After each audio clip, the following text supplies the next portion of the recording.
જય જવાન, જય કિસાન, જય મુરલીધર। તારીખ 8 છઠ્ઠો મહિનો અને 2025।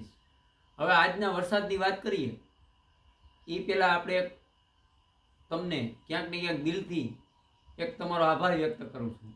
અને મિત્રો, આપણે ઘણીવાર જે આપણું મિત્ર ગ્રુપ સર્કલ હોય કે અથવા આપણે સાંજે જમી અને બજારે જતા હોય અને આપણે ગ્રુપ સાથે બેસતા હોય, એમાં ક્યાંક ને ક્યાંક આપણે એક દિલથી એક નાતો થતો હોય, જેથી કાયમી આપણે એવું થતું હોય કે આજે ફ્રી થાય એટલે આપણે મિત્રોને મળવા જાય। એ રીતે જેદીથી આપણે આ યુટ્યુબની અંદર તમારી સામે વિડીયો બનાવીને માહિતી આપીએ, એમાં જે તમામ તમારી કમેન્ટો આવતી હોય અને જે તમે મારા ફોલોવર હો, એમાં ખાસ કરી અને મને દિલથી એક તમારી સામે એક લાગણી બંધાતી હોય।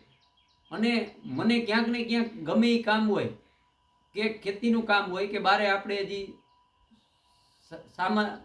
આપણે આમ જોઈએ તો જીવનની અંદર ઘણા પણ એવા પ્રશ્નો હોય કે આપણે આવવું જવું પડતું હોય, પણ તોય મારા મનની અંદર એક જ ભાવના હોય કે આજની માહિતી હું ક્યાંક ને ક્યાંક તમારી સુધી ઉગાડી શકું। એટલે આવી લાગણી બંધાઈ જતી હોય અને ખરેખર દિલથી તમારો સપોર્ટ મળતો હોય અને હું પણ ક્યાંક ને ક્યાંક એવી પણ માહિતી તમારા સામે મૂકીશ કે આવનારા સમયમાં તમને પણ મારી માહિતી કામ આવશે। કારણ કે આ બધું અઘરું છે।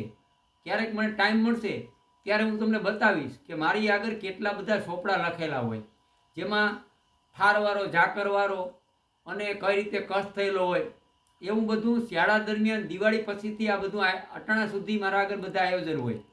બહુ મહેનત પડે છે, પણ ક્યાંક ને ક્યાંક મને શોખ છે। અને હવે તો જેમ તમારી યારે લાગણી બંધાશે આગળ, એમ આમાં મને મહેનત કરવાની અને ક્યાંક ને ક્યાંક તમારા સામે સચોટ માહિતી પૂગે એવો પણ પ્રયત્ન કરીશ। અને વિશ્વાસ રાખજો મિત્રો કે આપણે અગાઉ પણ માર્ચ મહિનામાં તમને એક ટેલર રૂપે એક આપણી આગાહી જે સચોટ તમને મળી, માર્ચ મહિનામાં નહીં, મે મહિનાની અંદર, જે આપણે અરબી સમુદ્રમાં વાવાઝોડું થવાનું હતું અને ક્યાંક ને ક્યાંક આપણે જે હવામાન લગતે અનુભવ કરી અને તમને માહિતી આપી, એ રીતે આ જૂન મહિનાની અંદર જે આપણે 14થી 22નો રાઉન્ડ કરી, એમાં આપણે અગાઉથી તારીખો આપેલી છે। પણ આમાં એવું છે મિત્રો કે મારો કહેવાનો મતલબ એ છે કે 14થી 22 તો ઠીક છે, પણ જૂન મહિનો આખો આમ જોઈએ તો હવે 14થી જૂન મહિનામાં જે વરસાદની શરૂઆત થશે, એમાં અમુક વિસ્તારોમાં તો 18 તારીખ પછી જો પહેલો વાવણીનો વરસાદ હશે તો 4-5 દી કદાચ વાવીએ ના આગે, આવું પણ થઈ શકે। આપણે ધારી એથી વરસાદ વધારે પણ થઈ શકે, જૂન મહિનામાં સારામાં સારો વરસાદ પણ થઈ શકે એવી શક્યતા પૂરેપૂરી છે। એની ઉપર આપણી નજર છે, હવામાન ઉપર, અને ક્યાંક ને ક્યાંક આપણે મોડલનો પણ અભ્યાસ કરશું। પણ વરસાદ સારા જ છે, આપણે અગાઉ કીધું એમ, અને એ જ થવાનું છે। પણ હવે આપણે વાત કરીએ આજની, તો આજે જે સીમિત વિસ્તારોમાં સૌરાષ્ટ્રના અને દક્ષિણ ગુજરાતના વાવણી લાયક વરસાદ થાય એવી શક્યતા, તો એમાં ખાસ કરી અને સૌરાષ્ટ્રનું રાજકોટ જિલ્લો એવો હશે કે એના તાલુકા અને આજુબાજુ ગામડાના વિસ્તારોમાં છૂટો છવાયો સારો એવો વાવણી લાયક વરસાદ થાય એવી શક્યતા છે। પછી ગોંડલના વિસ્તારો, પછી જસદણની આજુબાજુમાં, અને પછી ભાવનગર પણ, ભાવનગરના અમુક વિસ્તારો, બોટાદના અમુક વિસ્તારો, અમરેલી જિલ્લાના અમુક વિસ્તારો અને જૂનાગઢના અમુક વિસ્તારો, એમાં બધે છૂટો છવાયોથી મીડિયમથી માંડી અને સારો વાવણી લાયક વરસાદ આજની તારીખમાં થાય એમ છે। અને દક્ષિણ ગુજરાતમાં આમ જોઈએ તો વલસાડની આજુબાજુમાં અમુક વિસ્તારોમાં વરસાદ થાય એમ છે। ઉત્તર ગુજરાતમાં 1-2 સેન્ટર એવા હોય કે ત્યાં મીડિયમ ઝાપટું કે અથવા માહોલ વરસાદનો બંધાય કે અમુક 1-2 સેન્ટરમાં વરસાદ થાય। ઉત્તર ગુજરાતમાં હાલ કોઈ એવું શક્યતા નથી, કચ્છમાં પણ એવી કોઈ શક્યતા નથી, પણ 1-2 સેન્ટર હોય, એક કોઈ વાદળછાયું વાતાવરણ ને ઝાપટું પડી જાય તો અફવારૂપ હશે। અને સૌરાષ્ટ્રના બીજા જે ખંભાળિયું, જામનગર, લાલપુર અને જામજોધપુર, આમાં કોઈ વરસાદી માહોલ બંધાય અથવા કોઈ ઝાપટું પડી જાય તો એ અફવારૂપ હશે। પોરબંદર જિલ્લામાં પણ આવી શક્યતા છે, દેવભૂમિ દ્વારકા જિલ્લામાં પણ આવી શક્યતા છે।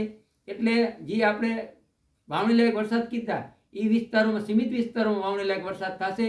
અને આવનારા દિવસોમાં 14થી 22માં મિત્રો તૈયારી રાખજો, વાવણી લાયક વરસાદ થશે।